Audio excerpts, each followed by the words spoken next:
She became the nanny for the CEO's silent daughter. No one could make his daughter speak. Until the new nanny sang one song. Emma Hale had been unemployed for exactly 17 days. When the richest man in Manhattan offered her a job and one wanted. The email arrived at 6:13 on a rainy Thursday morning. She was sitting at her tiny kitchen table in Queens, wearing an old college sweatshirt, eating toast over a stack of overdue bills, and trying very hard not to cry into her coffee. The subject line said, Emma almost deleted it.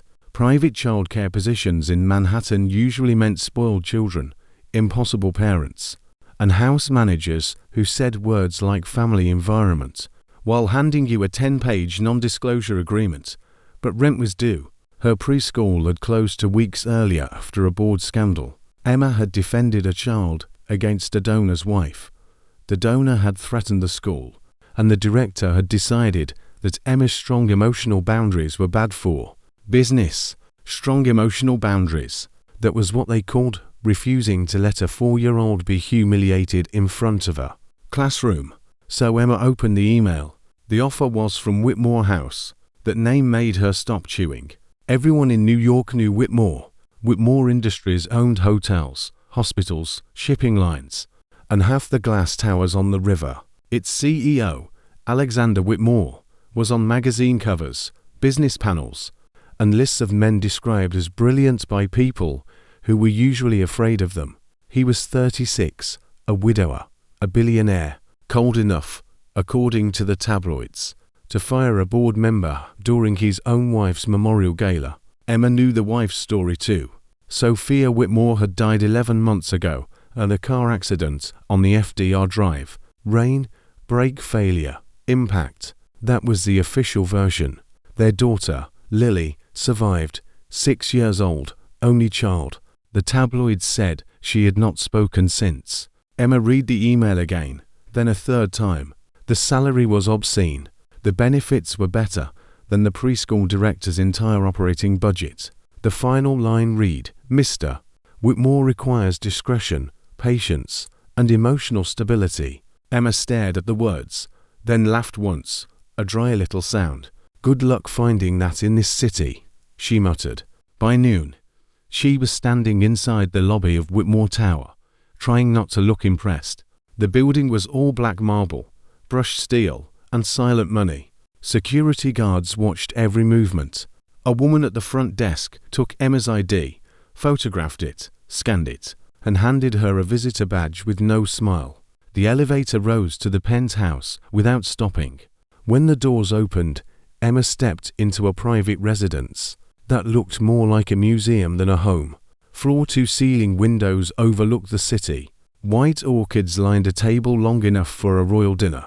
A black grand piano stood near the windows, polished so perfectly it reflected the grey sky. Everything was beautiful. Everything was cold. A woman in a navy suit waited near the entrance. Miss Hale. I'm Margaret Ellison, house manager. Emma shook her hand. Margaret was in her 50s, elegant, controlled, and visibly exhausted beneath her professionalism. Thank you for coming on short notice. Thank you for the invitation. Margaret's gaze flicked over Emma's simple dress, rain-damp coat, and second-hand flats. Not judgment, assessment. Everyone in this house seemed to measure risk. Before you meet Mr. Whitmore, there are rules, of course. Lily's routines are strict. No sudden changes, no loud voices, no press, no photos, no unauthorized visitors, no questions about Mrs. Whitmore unless Lily initiates, no discussion of the accident, no forcing speech. Emma nodded. That last one should not need to be said. Something softened in Margaret's face, only for a second. You would be surprised. No, Emma said quietly. I would not. Margaret led her down a hallway lined with expensive art and no family photographs. That bothered Emma. A child lived here, somewhere, but the house had erased softness from its walls. They stopped outside a study door. Margaret knocked once. Mr. Whitmore, Miss Hale is here. A man's voice answered from inside. Send her in. Emma entered. Alexander Whitmore stood behind a wide desk, one hand holding a phone, the other resting on a folder with her name printed on it. He was taller than she expected. Tall, lean, impeccably dressed in a dark suit with no tie. His hair was black, his jaw clean-shaven, his face handsome of a severe way old statues were handsome.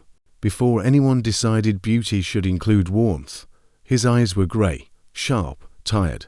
Not the kind of tired that came from missing sleep, the kind that came from never feeling safe enough to rest. He ended the call without saying goodbye. Miss Hale, Mr. Whitmore. His gaze moved over her, not rudely, precisely. You were dismissed from Greenbrook Preschool. I was, for insubordination, for refusing to apologize to a woman who called a child defective. His expression did not change. Your director called you difficult. Emma lifted her chin. Then your director and mine would get along. Margaret inhaled softly behind her. Alexander's eyes held Emma's. For one long second, the room went silent. Then he said, "Sit." Emma sat. Not because he commanded it, because her shoes were wet and her feet hurt. Alexander opened the folder. You have experience with early childhood development, music education, trauma response, and non-verbal communication. Yes. You are not a licensed child psychologist. No. You are not a speech therapist. No. You are unemployed. For 17 days. His gaze lifted. Does precision comfort you? It comforts children. Adults usually find it annoying. For the first time, something almost moved at the corner of his mouth. Almost. Then it vanished. My daughter has not spoken since her mother died. The sentence entered the room heavily. Not with drama, with repetition. As if he had said it to doctors, specialists, consultants, school directors, and himself so many times that the words had become a diagnosis instead of grief. Emma kept her voice soft. Does she communicate in other ways? She writes sometimes, draws, points, uses cards when she chooses. When she chooses, Emma repeated. Good. His eyes sharpened. Good. It means she still has a sense of control. That matters. My daughter has had every specialist money can buy. I believe you, they all failed. Emma looked at him. Maybe because they treated her silence like an enemy to defeat. Something hard passed through his face. What would you treat it as? A locked door. He leaned back slightly. And you believe you can open it? No. The answer surprised him. Emma continued. I believe I can sit outside it long enough that she stops feeling alone on the other side. The study went very quiet. Alexander looked at her for a long time. Then he closed the folder. You speak well. Children do not care if adults speak well. They care if we stay. Will you? Emma did not answer too quickly. She needed this job. Desperately. But desperation was dangerous around powerful men. I have conditions. Margaret looked at her as if she had just stepped off a roof. Alexander's eyes narrowed. Go on. No forcing Lily to speak. No rewarding words like tricks. No punishing silence. No cameras in rooms where she is expected to feel safe. No bodyguards standing inside her playroom unless there is a clear threat. No using me to report every emotional detail back to you like a surveillance file. Alexander's jaw tightened. This is my daughter.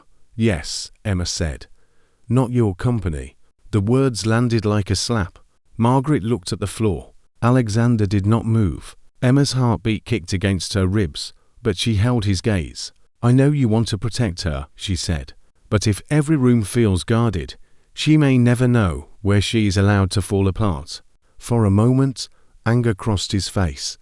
Then something worse, pain, carefully buried, quickly hidden. You were very confident for a woman who has not met her. I am very protective of children who are surrounded by adults trying to fix their own fear. Through control. His fingers tightened on the folder. Emma expected him to dismiss her.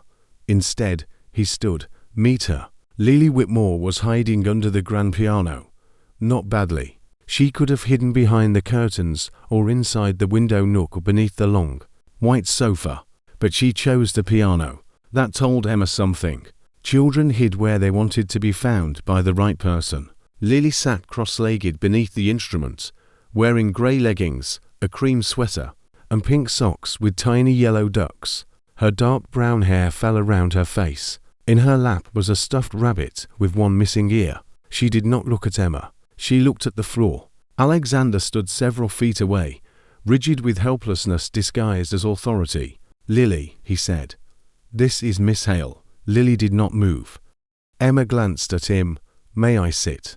He blinked. "You are asking me." "I am asking the room." Lily's fingers tightened around the rabbit. Emma lowered herself onto the floor, not too close to the piano. Her knees protested. She ignored them. "Hi, Lily. I'm Emma." No response. "That is a very serious piano you have." Lily's eyes flicked toward her. "Just once." Emma continued. "It looks like the kind of piano that has opinions." Alexander's gaze shifted from Emma to Lily. Lily's mouth did not move, but her shoulders lowered slightly. Emma looked at the keys above them. "May I play one note?" Lily did not answer. Emma waited. Not 3 seconds, not 10. Long enough for the silence to be respected. Then Lily tapped the wooden floor once. Emma smiled. "One tap means yes." Lily tapped once again. "Thank you." Emma reached up and pressed middle C. The note rang softly through the huge room. Lily's eyes closed, not in fear, in listening. Emma pressed another note, then another. A simple children's melody came to her before she thought to choose one. Her mother used to sing it on rainy nights when the electricity went out. "Moon at the window, small and bright. Keep my little star in sight. Wind may wander, rain may fall. I will hear you through it all." The room changed before she finished the first verse. Lily's head lifted. Alexander went completely still. Margaret, standing near the hallway, covered her mouth. Emma stopped singing. Lily stared at her. Her grey eyes were wide, too wide. The rabbit slipped from her lap. Then Lily opened her mouth. Her voice came out rusty from disuse. Again. No one breathed. Not Margaret. Not Emma. Not the guards outside the room. Alexander looked as if someone had reached inside his chest and broken him open. Emma kept herself steady, because Lily did not need adult shock. She needed the song. So Emma nodded. Again. She sang it softer the second time. Lily crawled out from under the piano halfway through and sat beside Emma. Not touching. Close enough. When the last note faded, Lily whispered, "Mama song." Emma's throat tightened. Alexander turned away sharply, but not before Emma saw the tears in his eyes. That evening, she was hired. No trial period, no debate, no negotiation. Alexander had a contract delivered to her apartment, along with a black car and a driver named Paul, who looked like he had once wrestled. Refrigerators for sport. Emma read every page, then crossed out 3 clauses. The next morning, Alexander signed the edited version without comment. For the first week, Emma did not try to make Lily speak. That seemed to confuse the entire household. Doctors had tried speech charts. Specialists had tried games. A consultant from Switzerland had created a reward system involving gold stars that Lily tore into tiny pieces and fed to the toilet. Emma did none of that. She played piano, read books, lined up crayons by shade because Lily preferred gradients, made toast triangles, sat quietly on the floor during storms. She learned Lily liked soft blue sweaters, pears without skin, and drawing houses with one window always colored yellow. She learned Lily hated elevator bells, flash cameras, and the word accident. She learned that when Lily wanted her father but could not ask, she placed the one-eared rabbit on the edge of the hallway facing his study.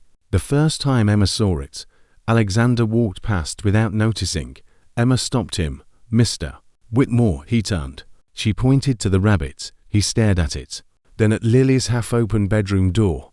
"What does that mean?" "It means she wants you." His face tightened. "If she wanted me, she would come." Emma stepped closer, lowering her voice. "She's 6. He looked at the rabbit again. Something like shame passed across his face. He walked to Lily's room, but stopped outside the door. His hand lifted to knock, then dropped. Emma watched him fight a war no boardroom had prepared him for. "Ask," she said quietly. He looked back. "Ask what?" "Ask if you can come in." "I am her father." "Yes, be that first." He absorbed the correction, then knocked softly. "Lily, it's Dad. May I come in?" Silence. Then one tap. Alexander entered. He stayed for 14 minutes. When he came out, his face was composed again, but his voice was not. "She showed me the yellow window." "That is good. What does it mean?" Emma looked through the doorway. Lily was arranging crayons beside her bed. "I think it means she wants someone to leave a light on." That night, every hallway light in the penthouse remained on low. Alexander said nothing about it. Lily slept through the night for the first time in months. Emma and Alexander learned each other through the child between them. He was not easy. He wanted reports. She gave him summaries. He wanted strategies. She gave him moments. He wanted measurable progress. She told him. Lily laughed at a duck sock falling off the sofa. He did not understand at first. Then he began to, slowly, painfully, like a man learning a language, after years of refusing to believe he had an accent. One afternoon, Emma found him standing outside the playroom, watching Lily build a block tower. "She spoke 3 words today," he said. "Yes." "Should we call Dr. Kendricks?" "No." "Why not?" "Because Lily is building a tower, not performing a recovery." His jaw tightened. "I am trying to help." "I know. You make that sound like an accusation. Sometimes help can feel like pressure when it is too hungry for results." He looked at her. The city light cut across his face, sharp and tired. "You think I am hungry for results? I think you miss your daughter so badly that every word feels like proof she's still there." His expression changed. The mask slipped, only for a second, but Emma saw the grief beneath it. Alexander looked back at Lily. She was singing that song in the back seat before the crash. Emma's chest tightened. "The one I sang." He nodded once. "Sophia wrote it for her. She never released it. She said some songs were not for audiences." Emma went still. "I did not know that." Alexander looked at her. "How did you know the song?" "My mother sang it to me when I was little. I thought it was just an old lullaby."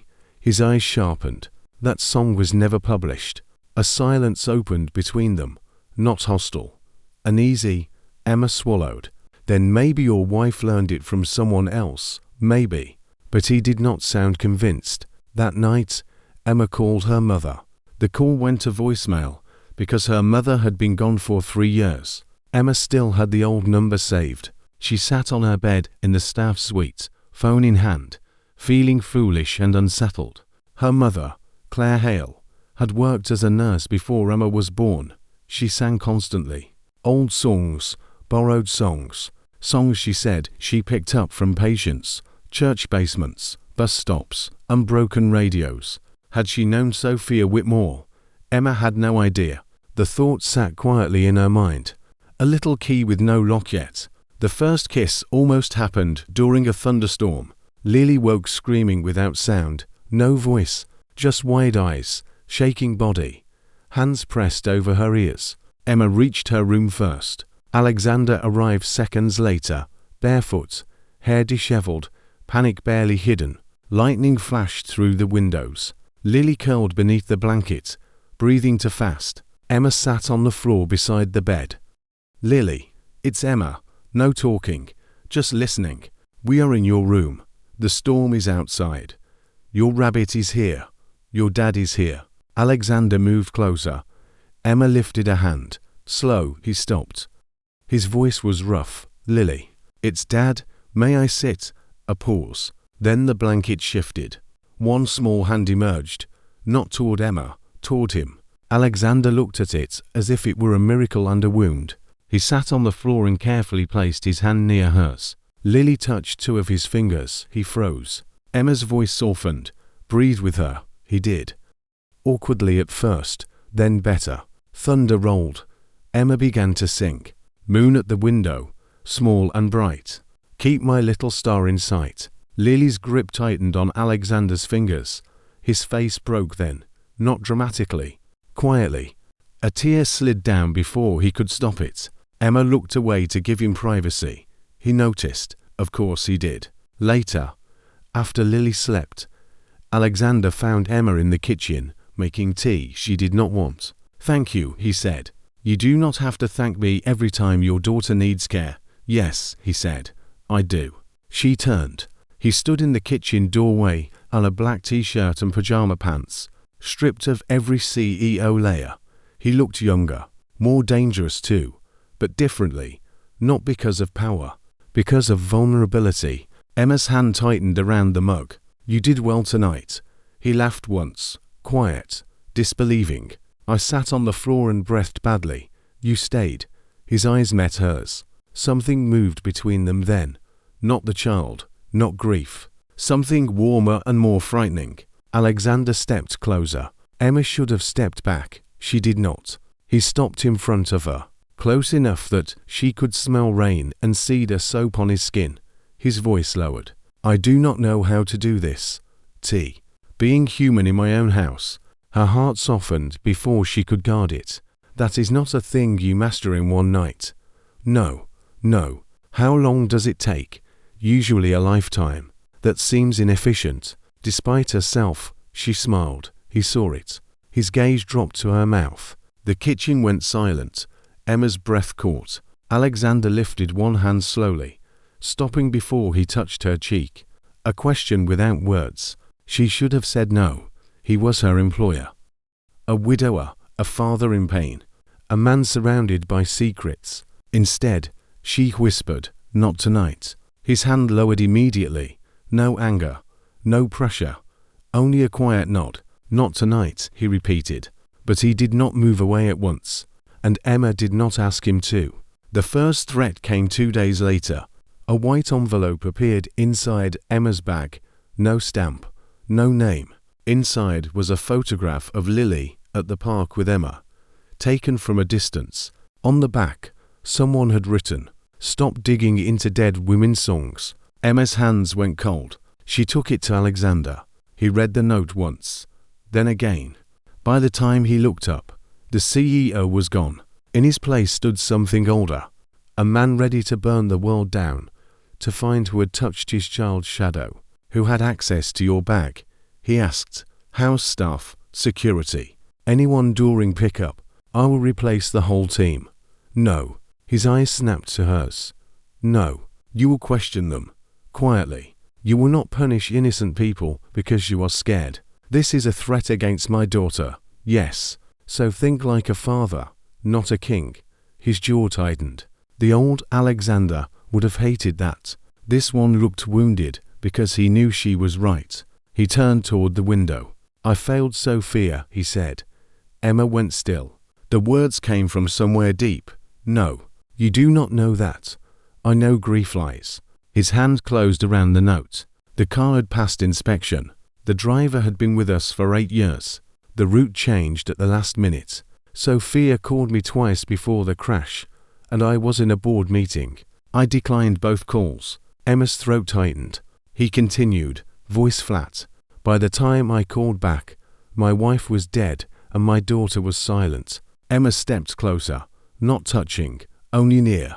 You did not cause the crash by missing a call. He looked at her. Then why does it feel like I did? Because guilt gives grief a place to stand. Something cracked in his eyes, only briefly. Then the walls returned. But not all the way. Never all the way again. The next clue came from Lily. She drew a picture of the crash for the first time. Not completely, not directly. A black car, rain lines, a yellow window, a woman with long hair, a little girl in the back, and a man standing outside the car before the crash. Emma found the drawing under Lily's pillow. She sat beside Lily on the bedroom floor. Can I ask about the picture? Lily looked at the drawing, then nodded once. Emma pointed to the man. Who is this? Lily's fingers tightened around the rabbit. She did not speak. Emma waited. Then Lily took a red crayon and colored the man's tie. Red. Emma carried the drawing to Alexander's study. He stared at it. For a long moment, he said nothing.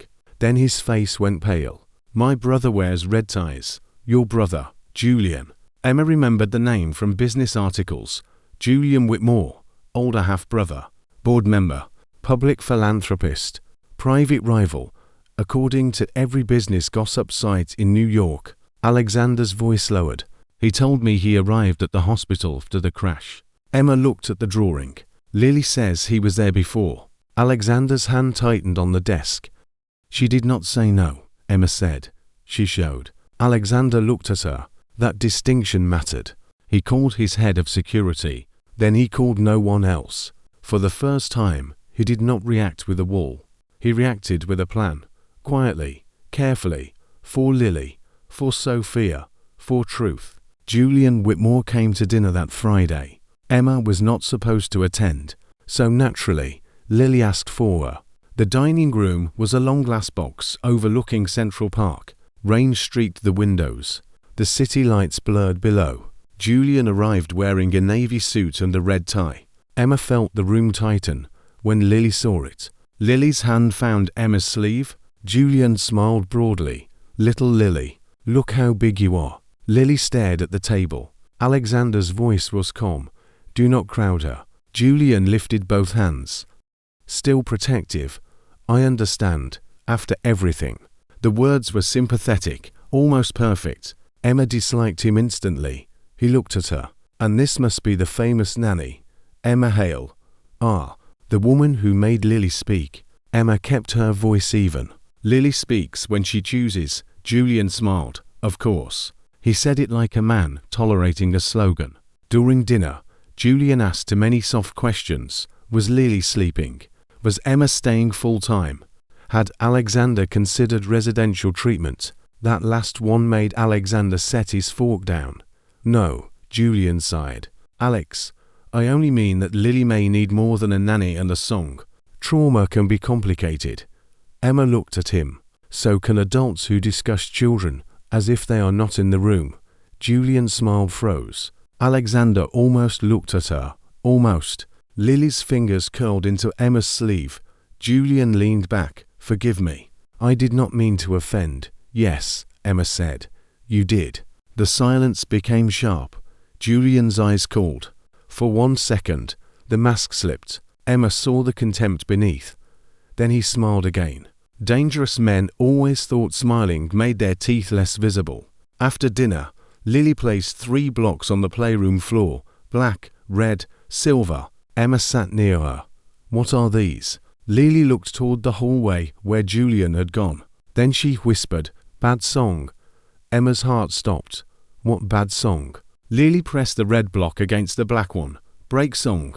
That night, Alexander found an old security archive. Not from company servers. From Sophia's personal cloud account. It had been dormant since her death. The password was Lily's lullaby. Moon at the window. Small and bright. Emma remembered the song from her mother. Sophia had known it too. That was no accident. Inside the archive were audio files, calendar screenshots, and a folder titled, If Anything Happens. Alexander sat beside Emma in his study as the first recording played. Sophia's voice filled the room, soft, controlled, afraid. Alex, if you are hearing this, I failed to tell you in time. Julian is moving against the board. He has been diverting acquisition funds through the Children's Foundation. I have copies. I have the transfer logs. I was going to tell you tonight. But he knows. Alexander went still. Emma covered her mouth. Sophia continued. He said if I expose him, he will make sure you lose the company, Lily, everything. He knows the trust structure. He knows your father's old clauses. I think he means to trigger a guardianship challenge. The recording crackled. A small voice in the background said, Mama, song. Sophia's voice softened. 1 minute, baby. Alexander closed his eyes. Pain moved through him, so sharply Emma almost reached for him. The recording resumed. I hid the drive in Lily's music box, the one shaped like a yellow house. Alex, listen to me. If something happens, do not trust Julian, and do not let Lily think silence will keep you safe. The audio ended. Alexander did not move. Emma whispered, yellow window. He opened his eyes. Lily's drawings, always a house, always one yellow window, not a random symbol, a location. They found the music box in storage. Margaret remembered packing it away after the funeral, because Lily had screamed every time someone wound it. It was shaped like a small yellow house. Inside, beneath the mechanical moon, was a hidden compartment. The drive was still there, evidence, transfers, emails, private investigator notes, and one video file. Alexander did not play it at first. He stood in Lily's room with the drive in his hand, looking at his sleeping daughter. Emma stood beside him. "She tried to tell me," he said. "She was 6. She drew the window 4 months. She was 6, Alexander." His face twisted. "I was looking for words." Emma's voice softened. "And she was giving you pictures." The grief in him broke then, not loudly. Alexander Whitmore did not sob. He folded inward, one hand against the wall, his head bowed, the other hand clenched around the evidence his wife had died trying to leave. Emma stepped closer. "May I touch you?" He looked at her. The question seemed to undo him more than touch would have. He nodded. She placed a hand gently on his back. He shuddered once, then turned and pulled her into his arms. Not carefully at first, desperately. She let him. His face pressed into her shoulder. His arms held her like the world had narrowed to one warm place. Emma wrapped her arms around him. For a long moment, there was no billionaire, no nanny, no employer, no employee. Only 2 people standing beside a sleeping child and a dead woman's truth. When he lifted his head, his face was inches from hers. The air changed. Emma knew she should step back. This time, she did not want to. Alexander's hand rose to her cheek. He stopped before touching. "Always learning, Emma," he whispered. "Yes. May I kiss you?" Her answer came softly. "Yes." The first kiss was gentle, almost broken. His mouth touched hers like a man afraid of wanting anything after loss. Emma kissed him back. That was when the restraint in him trembled. His hand slid to the side of her face. Hers moved to his chest, feeling his heart beat hard beneath her palm. The kiss deepened slowly, carefully. Not grief replacing love, not loneliness pretending to be romance. Something real, fragile, and badly timed. When they parted, Alexander rested his forehead against hers. "I am sorry," he whispered, "for kissing me, for wanting to again." Her breath caught. "You can want that." His eyes searched hers. "And you. I want you to remember, I am still my own person." His hand fell gently from her face. "I know. Do you? I am trying." That mattered more than a perfect answer. The next morning, Emma moved out. Not because she was leaving Lily, because she refused to become another woman hidden inside Alexander's house. Before either of them understood what was happening, she told him in the kitchen, while Lily ate pear slices at the counter. Alexander's face closed at first. Old instinct, fear wearing command. "No." Emma looked at him. Lily stopped eating. Alexander saw her freeze. The word no hung in the air like a slammed door. He closed his eyes, then opened them. "What I meant," he said carefully, "is that I am afraid." Emma's heart softened. "That is better." Lily looked between them. Alexander knelt beside his daughter's stall. "Emma is not leaving you. She's choosing where she sleeps. We can feel sad about that and still respect it." Lily touched his hair. A small, astonishing gesture. "Dad's sad," she said. His eyes filled. "Yes, Dad's sad." Then Lily looked at Emma. "Emma comes back." Emma crouched too. "Every morning." Lily thought about it. "Song." "Yes, song." Lily nodded. That was that. Alexander looked at Emma, as if she had taught him how to lose something, without destroying it. The war against Julian began quietly. Alexander handed the evidence to a federal prosecutor he trusted, not the company's board. He replaced security in layers. He moved Lily's routines without making her feel chased. He told Margaret the truth. Margaret cried in the pantry for 7 minutes, then reorganized the entire household like a general preparing for siege. Julian, meanwhile, smiled on television. He announced a shareholder initiative. He praised Sophia's memory. He suggested, in interviews, that Alexander had become emotionally unstable since his wife's death. The attack was not only business, it was personal. Julian wanted the board to question Alexander's ability to lead. If Alexander was unstable and Lily was traumatized, old trust clauses could give Julian temporary control over Sophia's shares, the dead woman's fortune.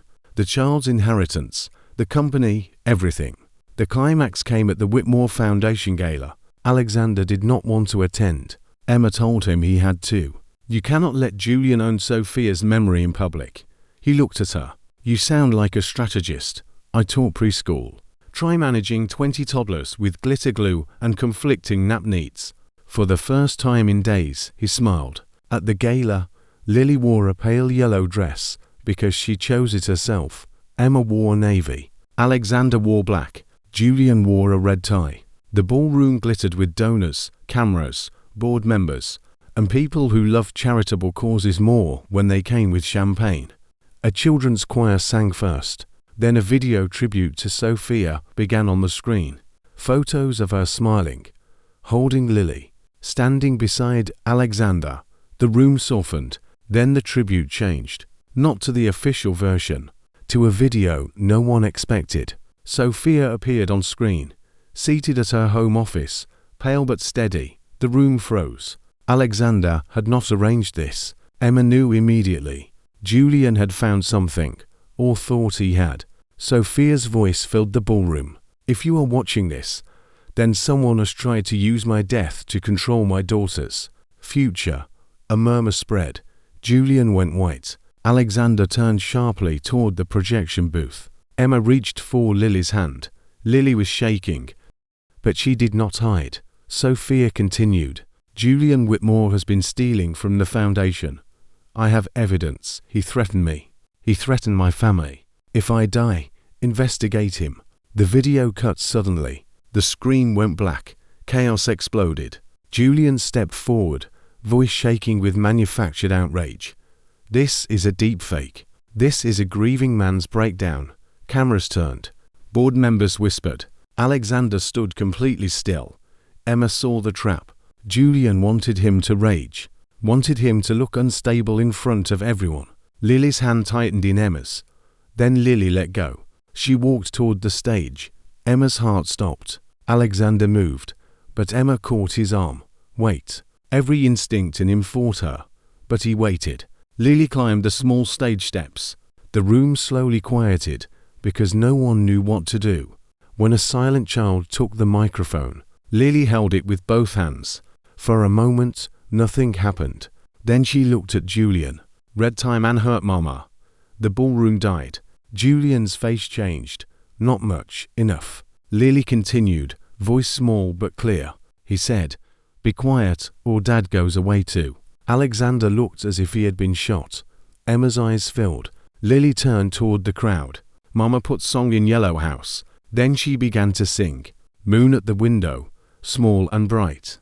Keep my little star in sight. Wind may wander, rain may fall. I will hear you through it all." Her voice trembled, but it did not break. Alexander walked to the stage slowly, stopping at the bottom. "Lily," he said. She looked down at him. "May I come up?" She nodded. He stepped onto the stage and knelt in front of her, not caring about cameras, not caring about board members, not caring about power. Only Lily. She put her arms around his neck. The microphone caught his broken whisper. "I hear you now. I am so sorry, baby. I hear you." Alexander had not arranged Sophia's video. Margaret had. The old house manager had found a backup trigger in Sophia's cloud account and decided that public truth needed a dramatic entrance. Emma later told her she was terrifying. Margaret replied, "Thank you." Julian was arrested that night. The investigation widened. Executives fell. Accounts were frozen. News anchors spent weeks saying Sophia Whitmore's name, as if they had always cared about her courage. Alexander hated every broadcast, but Lily watched one interview where a reporter said her mother was brave. Then she asked for the yellow music box to be placed on her shelf, not hidden, not locked away, on the shelf, where memory could be seen and still not run the room. Months passed. Life became quieter, not simple, never simple. Lily still had silent days. Emma taught Alexander not to panic when they came. Silence can be rest, she told him, not always regression. He listened, usually. Sometimes he forgot and turned into a CEO again. Emma would look at him. He would stop, breathe, and try again. Alexander stepped down from to public boards and spent more afternoons at home. He learned Lily's drawings. He learned the difference between tired silence and scared silence. He learned how to sit on the floor without checking his phone. Emma opened a small early childhood music center with funding from the Whitmore Foundation. Not a gift, Alexander insisted, a grant, with paperwork. Emma made sure he did not sit on the approval committee. Lily helped choose the paint color, soft yellow. Obviously, the center served children grieving parents, children with speech delays, children who communicated differently, and children adults had called difficult, because adults hated admitting when they were the ones who had failed to listen. On opening day, Lily played the piano. Only one song, the lullaby. Emma sat beside her. Alexander stood in the back, hands in his pockets, trying and failing not to cry. Afterward, while Lily ate cupcakes with Margaret, Emma found Alexander in the empty music room. He stood by the window, looking out at the street below. "You are hiding," she said. "I am reflecting. That is rich people hiding," he smiled. Then turned. "Thank you. For what?" "For not making Lily's voice the only measure of her healing." Emma walked closer. "She was always there." "I know that now." The late afternoon light softened his face. He looked different from the man she had met months ago. Still powerful, still controlled, still able to frighten a conference room into obedience, but not cold in the same way. His house had lights now. His daughter had a voice when she wanted it. And Emma had a key to the front door that she used only when she chose. Alexander looked at her. "I love you." The words came simply. No performance, no pressure. Emma's breath caught. He continued before she could answer. "I do not say that to ask you to move in, or marry me, or sign anything. I am not turning love into a contract, although I remain excellent at contracts." She laughed softly. His eyes warmed. "I love you," he said again. "And I am learning how to let that be an open door." Emma stepped closer. "You really do practice these sentences, don't you? Constantly. It shows. In a good way. In a very Whitmore way." He accepted that. Then he held out his hand. Not assuming, asking. Emma took it. His fingers closed around hers. Warm, steady, still a little careful. "I love you too," she said.